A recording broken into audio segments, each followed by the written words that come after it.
What an exciting time it is to be teaching golf. We have all sorts of technology available to us and have had for 15 years.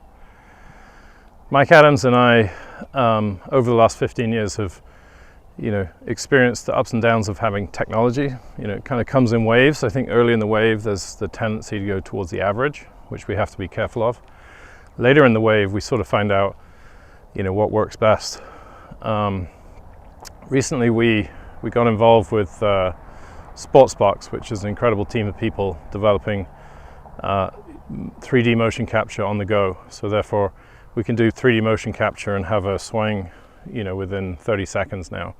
Whereas previously it used to take, going to probably a lab or a teaching facility with cameras built in, or Phil Cheatham's system, AMM, and such like. So at best case scenario, you'd be getting your swings after about 20 minutes, and then you'd have to decide there and then what to do with it so that you could retest. Nowadays, we can take the data, look at it, maybe in the next lesson, do something about it.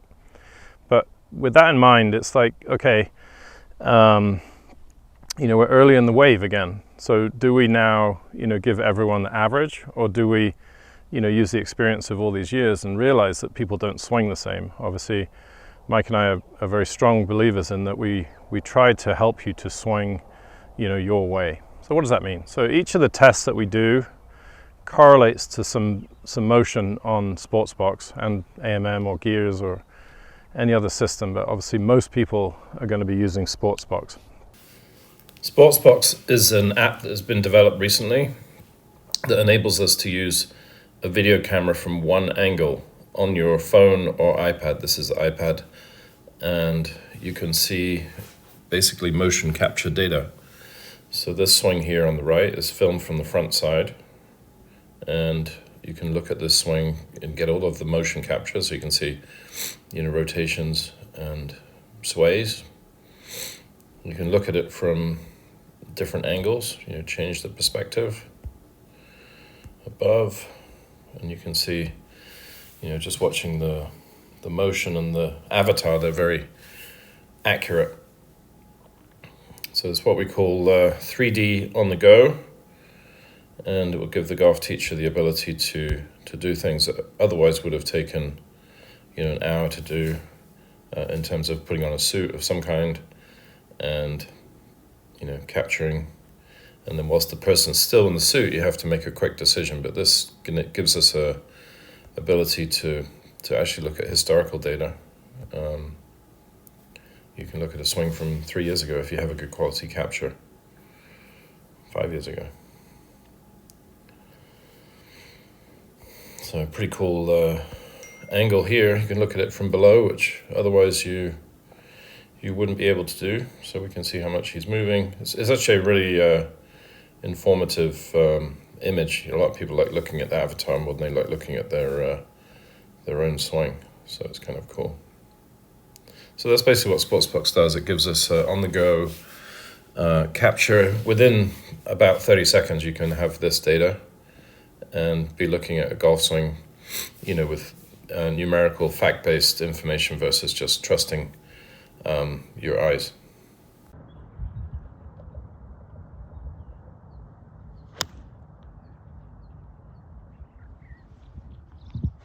So let's see how quickly we can get 3D on the go here. So the first part is it's just working out where the joints are. And then once it does that, 3D generation is actually pretty quick. And then we can go preview. What I like to show people is the video and the 3D together, so you can see the how they move together. Phil Cheatham calls that functional accuracy. It looks like the swing. We can bring up different numbers. So within a minute here, we've got the numbers that represent that golf swing. So we've got rotations, and we've got some side to side, up and down movements. So we can already start an analysis. We can also look at it from different angles. So if we want to talk about maybe the lower body action, we can look at it from below. We can talk about the turns maybe from above. That's sort of the way I like to see it. So we can sort of see that Stephanie had 89 degrees of turn, 45 hip turn, so right in the good range. Look at it from the target. We can also look at sort of mid-hand path from down the line. There we go. So if I just hit play, you can see the sort of the track that her hands took during the golf swing, mid-hands. So pretty amazing, really, when you consider that's within a minute you got. So if we look at the two tests that I'm going to focus on here, is the the trail hand grip test, which if you go back to a previous video can show you that you can be, when you take your golf posture and your lead arm folds back and up, it means you're more on top. If it folds, the elbow sort of tucks more in front of your body, then you're more of an under golfer, and if you're in the middle, you're on the side. Now, the way to learn how does that affect motion capture numbers. So the easiest way to learn it is actually to do the drill like this. So we usually use a paddle. I haven't got one here, but if you open your hand and keep it flat, you can have it on the side, some amount on top, or some amount underneath. If you put it underneath, allow the club to sort of go where it wants to go. The club's going to roll to the inside, and eventually your upper body is going to get more behind the ball. So that's pretty classic teaching. If you look at guys with stronger grips, they'll tend to be more behind the ball. So it looks like from the top. We can just look at upper body sway, away from the target, and that gives us an indication of, what kind of, golfer you are. I mean, we aspire to be that with a strong grip. So this is Luke Donald last year. So we can see he has a pretty significant move to the right as a rear post. His upper body goes with his lower body because he's an under golfer. So we can see just from a face-on view the amount that he's moved away from the target is he's already started to move back towards the target with his lower body. So it's what we call a counter swivel. Especially with restricted trail shoulder mobility, this really helps him to shallow the club. And then at that time, let's watch his as he moved towards the target, we can see didn't quite get to his lead side probably enough. Let's see, he's about 3.5 inches. So he's got about 4 inches kind of differential in his sway and pelvis. So that's and about 40 degrees of turn impact. We'll take a look at his newer swing. So Luke has narrowed his stance with Mike, and consequently doesn't move quite as much away from the ball, but still gets some of the counter swivel. Again, that's because he has a strong grip and a restricted right shoulder. But now we can see as he moves towards the target, he's moving way more into his left foot. He's probably about 2 inches more towards the target, and he's also a lot more open. So his pelvis is probably 10 or 15% more open. So the difference to before and after is he's moving a little bit less to the right, even though he's still, almost 2 inches to the right early. The lower body's moving back. Everything's moving towards the target now. And then he's pushing up and back, impact. As a consequence of getting onto his front foot more effectively, his pelvis is opening up much more. If you're a weaker grip player, someone like Sergio Garcia, and do the same drill, what you're going to feel is this arm stays straighter longer. Club head goes back outside your hands, which makes me feel, as I do that my shoulders feel like they're tilting a little more. It's a pretty subtle difference. I wouldn't look for a huge difference in the numbers there early in the swing. Obviously the right arm fold or trail arm fold will be different. But as you get to the top, this is almost pushing me back towards the target.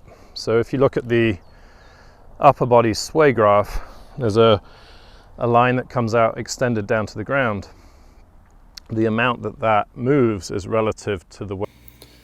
This is Joel Stalter. He's a side cover front post golfer, so that means he's a counter tilter. So we can see as he goes back, The pelvis number is negative, so it means he moves off the ball just for a fraction at the start of the golf swing. He's already started moving back towards the target here. As he's moving up, his chest has actually moved towards the target. You see those two lines are very much on top of each other to the top of the backswing, where obviously he's much more at the target than he was earlier. The two lines are on top of each other, which is what we would call a counter tilt. As he comes down, both lines move towards the target, both chest and pelvis are swaying towards the target. And as he gets near the ball, he's using lift as a shallower. So he's gone from, 0 to +2 pelvis and chest lift. And you can see a small amount of that, chest backing away from the target right through impact, which is classic. But the smaller number, he's only got about, let's see where impact, 3.5 inches gap, where some of the stronger grip golfers are going to have a bigger gap than that. So he's used, counter tilt and the lift to stay on top of it, but then also to shallow out his angle of attack, he's used lift. So what we're going to see is stronger grip golfer is going to get more behind the ball. Weaker grip golfer is definitely, at least staying on top of the ball.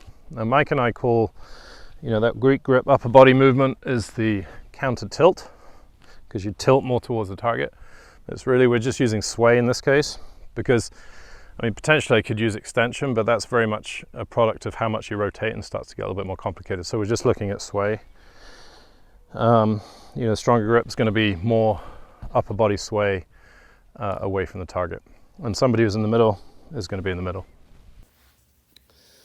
This is Hao Tong Lee. He has a side under grip and his center post. So we can see him moving about 1.5 inches away with his pelvis and with his upper body. So the upper body is a little bit more right than the lower body. You can see by the lines and by the numbers. As he starts down, the lines move together. And then as he starts to push with his lead leg and with the under grip, so we see those gaps increase to a pretty good degree, where he's got about 6.5 inches of difference between his pelvis sway and his chest sway at impact. That's a classic for the side under golfer. So take a look at that. How does grip affect upper body movement numbers? We also have a post test. So if you put the club across your thighs, keep your head still, turn your hips to the right. You're either going to rotate around your left, which we call front post, move to the right, or somewhere in the middle. Now that has an effect on the amount that the pelvis moves to the right, to the trail side, and it also has an effect on the timing of when the pelvis moves to the front side. So pelvis sway, so basically everybody is going to move to the trail side. So there's going to be a small sort of bump away from the ball. Front post golfers, somewhere between sort of club parallel, somewhere in this sort of window here, we're going to see the sway number stop going to the trail side, zero out, and obviously start going to the front side. So somebody like Bryson DeChambeau, he moves to about here, pushes left, starts moving left, somewhere about left arm parallel, which is delayed from what we talk about with force plates. So this is bulked up Bryson. We know he's a front post golfer. You can see his right hand is pretty weak. So the right hand is more on top. The V is pointing between his left ear and his left shoulder. So we can see as he moves back, those two yellow lines stay stacked on top of each other. His pelvis has actually moved a fraction more to the right than his upper body. So this is really a classic counter tilt. And so you can see upper spine, slightly in front of the ball. As he moves forward, they move forward together, like all good golfers. And then because he's a side-on golfer, the gap doesn't increase quite as much as a side-under golfer. So he's moved, significantly forward from where he started.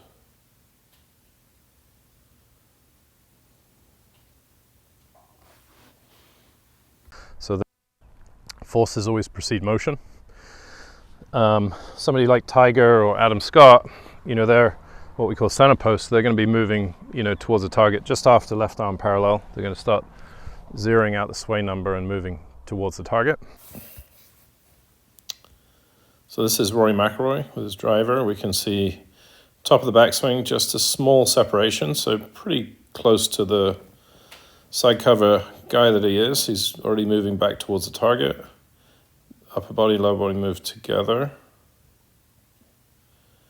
And then, as expected, he's got, what's he got, about a 4-inch gap. So not a gigantic amount of pushback. So pretty, I mean, he's really got everything moving to the right. It's not really a counter tilt. He's pretty neutral because his right hand grip at the start here is pretty close to neutral. So he moves everything to the right.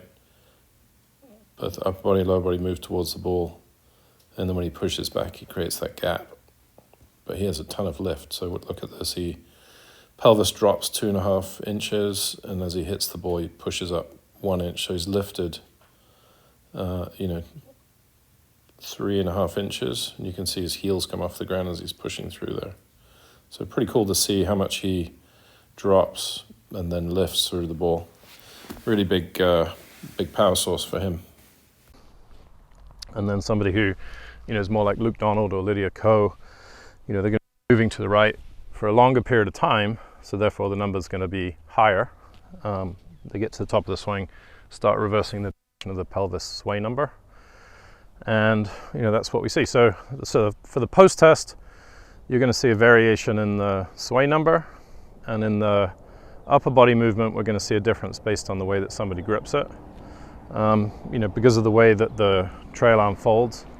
It's actually kind of interesting if you just do the drill yourself. This is just from an educational standpoint. If I let the club sort of go to the inside, it really feels like I get pulled, you know, more off the ball. As I force my club more down the line, you know, it really does feel like my upper body's doing that. And as our good friend Bruce Rurick says, use it, don't fix it. And so if your style is such, then you're better off allowing yourself to be that style versus being somebody else. So now we combine those. So we can combine those 3 upper body movements and the 3 lower body movements.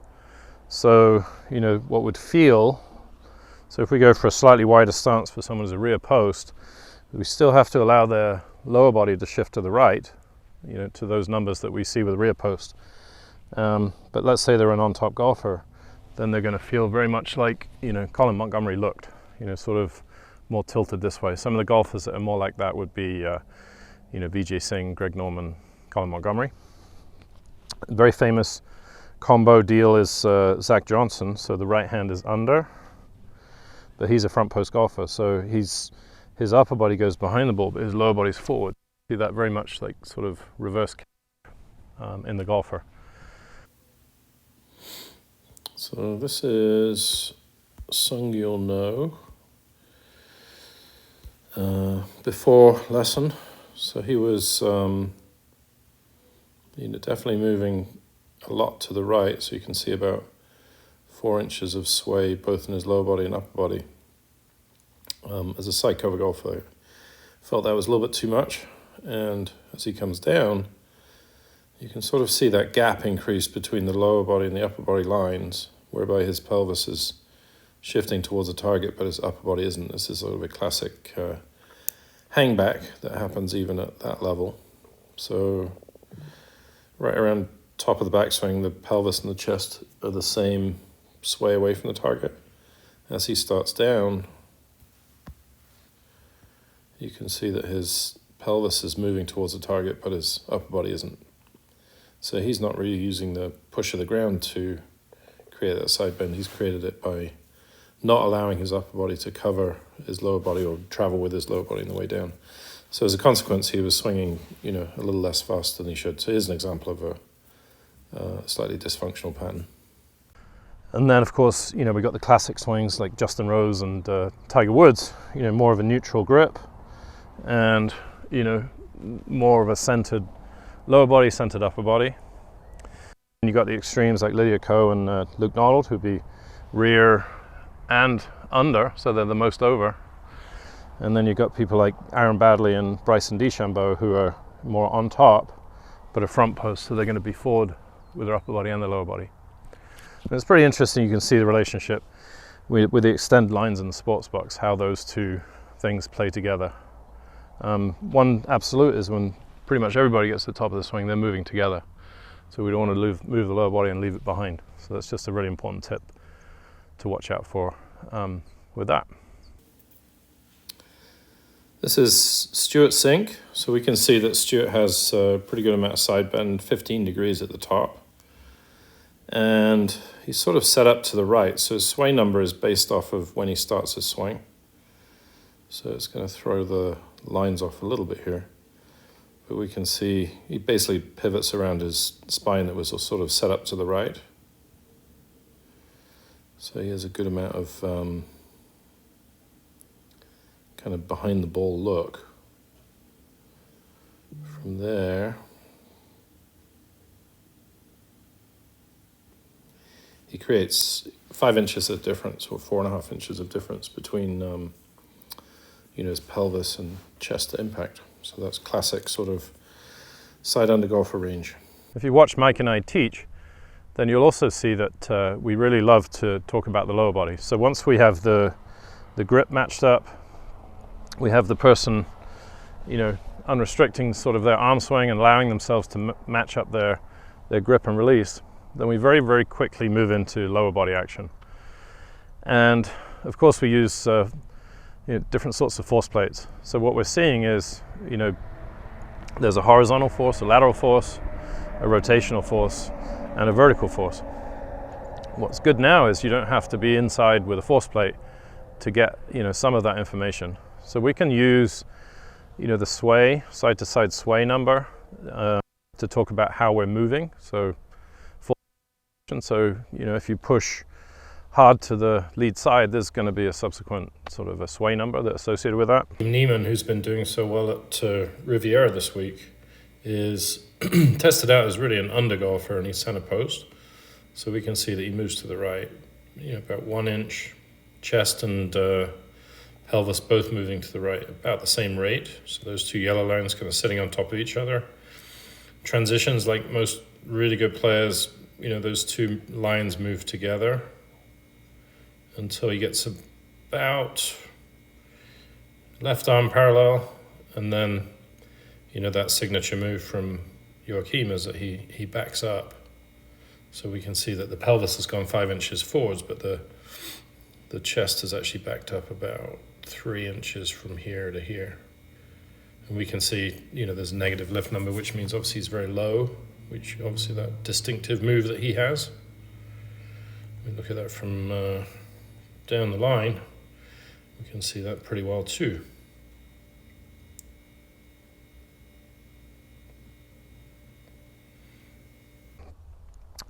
Rotation is, obviously something to do with the rotational force. So when we improve, rotational drills and what have we, usually see that somebody opens up more through the ball. So that would probably be an indication that they're, especially if they have more rotation in the backswing, then they're creating more rotation through the ball.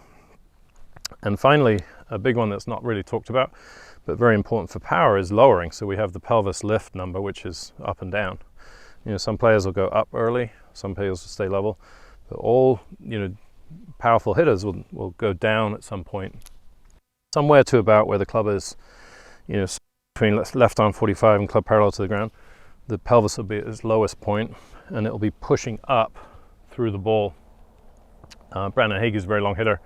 He goes down about 2.5 inches from left arm parallel to left arm parallel. His pelvis lifts, I think it was like 3.5 inches last time I looked.